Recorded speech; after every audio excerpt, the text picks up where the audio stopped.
नमस्कार दोस्तों, education express में एक और बार आपका स्वागत है। आज इस वीडियो में हम बात करने वाले हैं हिंदी ग्रामर के पहले टॉपिक वर्ण विचार के बारे में।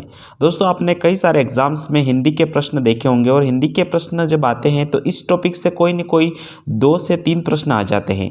उस समय हमें पता नहीं रहता है कि वर्ण क्या होते हैं, वर्ण के कितने प्रकार होते हैं, वर्ण के भेद कितने होते हैं। कुछ बातें हमें पता रहती है, हर बार पढ़ते हैं भूल जाते हैं। तो आज इस वीडियो में बताने वाला हूँ वर्ण क्या होते हैं, कितने होते हैं, वर्ण के क्या क्या भाग होते हैं, फिर स्वर क्या होता है, व्यंजन क्या होता है, सारी बातें करने वाले। तो शुरू से अंत तक ये वीडियो देखें, स्किप नहीं करें। मैं कोशिश करूंगा इस वीडियो में आपका कॉन्सेप्ट क्लियर करवाने की। इस वीडियो को देखने के बाद आप अपने आप को बहुत ज़्यादा संतुष्ट पाएंगे।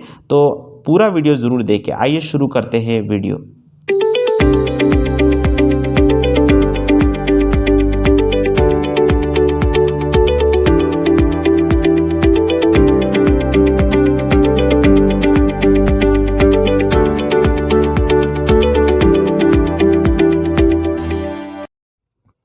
दोस्तों, मनुष्यों को अपने विचारों का आदान प्रदान करने के लिए भाषा की आवश्यकता होती है।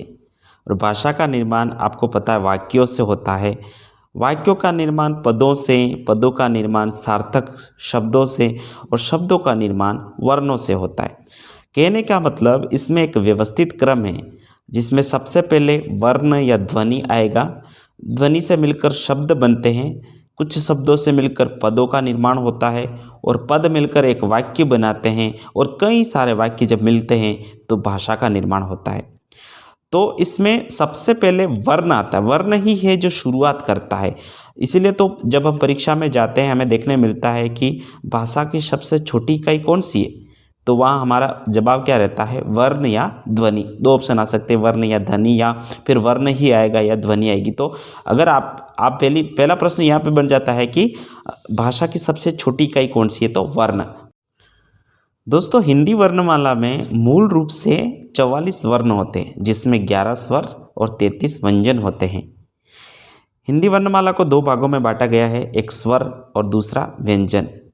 वर्णमाला में तीसरा भाग भी होता है जिसे आयोगवाह को माना जाता है। इसके अंतर्गत 2 शब्द आते हैं, जिसको अनुस्वार कहते हैं, और अह जो विसर्ग इसमें शामिल किया गया है। देखो, ये जो आयोगवाह होते हैं वह ना तो स्वर होते हैं ना ही व्यंजन होते हैं। इसलिए परीक्षा में ध्यान रखना कि कहीं आयोगवाह वर्ण डाल दिया जिसमें और अह लिखा हुआ दे दिया और पूछ लिया कि भाई ये स्वर है या व्यंजन, तो वह ना तो स्वर है ना व्यंजन है। ये वाला उत्तर जो होगा उसको राइट करना है। चलिए दोस्तों, हम आगे बढ़ते हैं और स्वर के बारे में बात कर लेते हैं। सबसे पहले हम देखते हैं स्वर होते क्या हैं। वे ध्वनियाँ जिनका उच्चारण स्वतंत्र रूप से किया जाता है उन्हें स्वर कहते हैं, अर्थात इनके उच्चारण में अन्य वर्णों की आवश्यकता नहीं पड़ती। कहने का मतलब, इसको उच्चारण करने के लिए इन स्वर जो वर्ण होते हैं उनका उच्चारण करने के लिए हमें दूसरे वर्णों की आवश्यकता नहीं पड़ती। ये अपने आप में स्वतंत्र होते हैं। स्वर मैंने पहले बताया कि 11 होते हैं, जैसे अ, आ, ई, बड़ी ई, ऊ, बड़ा ऊ, ए, आई, ओ, आव और री। ये जो 11 हैं ये स्वर होते हैं। दोस्तों, स्वर के 2 प्रकार होते हैं, एक ह्रस्व स्वर और दीर्घ स्वर। ह्रस्व स्वर की बात करें तो जिसको उच्चारण करने में कम समय लगता है उसे ह्रस्व स्वर कहते हैं। जिसे हम एक मात्रिक स्वर कह सकते हैं, लघु स्वर कह सकते हैं, मूल स्वर भी कह सकते हैं। जैसे इसमें अ, ई, ऊ मतलब जो छोटा ऊ है वो, और री, ये कुल 4 होते हैं और इन्हें हम ह्रस्व स्वर कहते हैं। दीर्घ स्वर की हम बात करें तो जस्ट उल्टा हो जाएगा। दीर्घ स्वरों में जिसके उच्चारण में दुगना समय लगता है, 2 मात्रा का समय लगता है, उसे दीर्घ स्वर कहते हैं। इसे द्विमात्रिक स्वर, मिश्रित स्वर, संयुक्त स्वर, संधि स्वर, गुरु स्वर भी कहते हैं। और ये 7 होते हैं, जैसे आ, बड़ी ई, ऊ, ए, आई, ओ, आउ। ये जो 7 होते हैं ये दीर्घ स्वर होते हैं। दोस्तों, स्वरों का और भी विभाजन किया गया काफ़ी तरीक़ों से, जैसे कि जिह्वा की स्थिति के आधार पर विभाजन किया है, मुखाकृति के आधार पर विभाजन किया गया है, और ओष्ठाकृति के आधार पर भी स्वर का विभाजन किया है। बहुत सारी बातें इस एक ही वीडियो में नहीं करेंगे, नहीं तो ये वीडियो बहुत लंबा हो जाएगा, आप भी बोर हो जाओगे। स्वरों में मूल रूप से आपको दो तीन बातें इंपॉर्टेंट याद रखनी, जैसे कि ये वीडियो में स्पेशली पीटीटी को ध्यान में रखते हुए बना रहा हूँ। तो स्वर कितने होते हैं? स्वर 11 होते हैं हमने देखा, और ह्रस्व स्वर 4 होते हैं, और दीर्घ स्वर कितने होते हैं? तो 7 होते हैं। ये पूछा जा सकने वाला प्रश्न है। तो आइए हम व्यंजन के बारे में बात कर लेते हैं। दोस्तों, अगर हम व्यंजन की बात करते हैं तो जिन वर्णों का उच्चारण स्वरों की सहायता से किया जाता है उन्हें वर्ण कहते हैं। सीधी सीधी ये परिभाषा होती है कि हमें जो व्यंजन होते हैं उसके उच्चारण के लिए स्वरों के, जैसे जो आगे हमने स्वर पढ़े हैं, उनकी सहायता लेनी पड़ती है।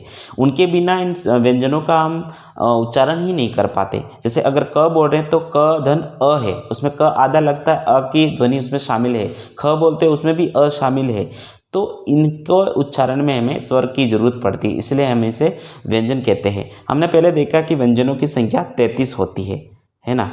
तो जैसे कि इस आप ये जो बोर्ड मैंने इसमें एक चार्ट लगा रखा है, उसमें देख सकते हैं कि टोटल 33 जो व्यंजन है वो कौन कौन से हैं। जैसे क वर्ग है, च वर्ग है, ट वर्ग है, त वर्ग है, प वर्ग, इसमें क से लगाकर म तक तो 25 हो गए। फिर अंतस्थ व्यंजन जिसे य र लव, और उष्म व्यंजन श, छटकोन वाला स, और सांप वाला स, और ह, श, श, स, ह, ये हो गए। तो इस प्रकार से टोटल 33 व्यंजन हो गए।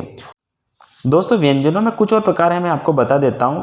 संयुक्त व्यंजन 4 होते हैं, अक्ष, त्र, ज्ञ और श्रीमान वाला जो श्र आता है वो श्र। 4 संयुक्त व्यंजन होते हैं, और साथ में 2 द्विगुण व्यंजन होते हैं, अड़ और अढ़। जो ढक्कन वाला नीचे बिंदी लगती है वो अढ़, और अड़ थप्पड़ वाला अड़, ये जो दोनों द्विगुण होते हैं। तो प्रयत्न के आधार पर व्यंजनों को कुछ भागों में बांटा जाता है, मैं आपको बता देता हूँ। स्पर्शी जो व्यंजन होते हैं वो क से म तक टोटल 25 वर्ण होते हैं।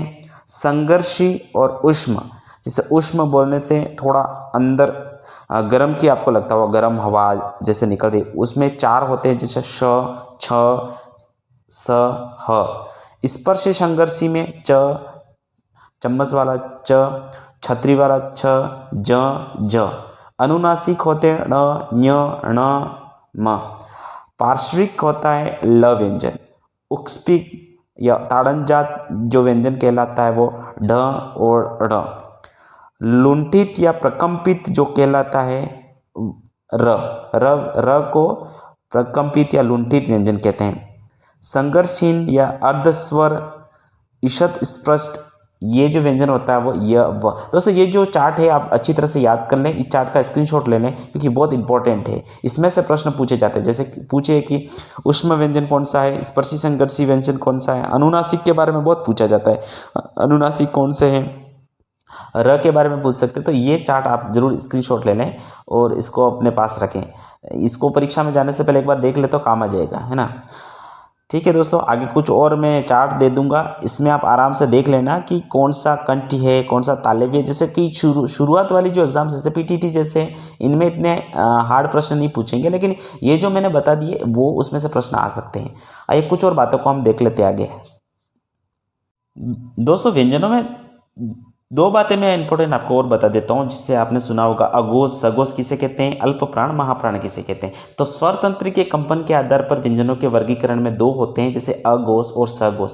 अघोष उनको कहते हैं जिनके उच्चारण में हमारे स्वर तंत्री में कंपन नहीं होता, कंपन नहीं होता, इसलिए अघोष, घर्षण नहीं लगता। ये टोटल 13 होते हैं। कैसे 13 होते हैं?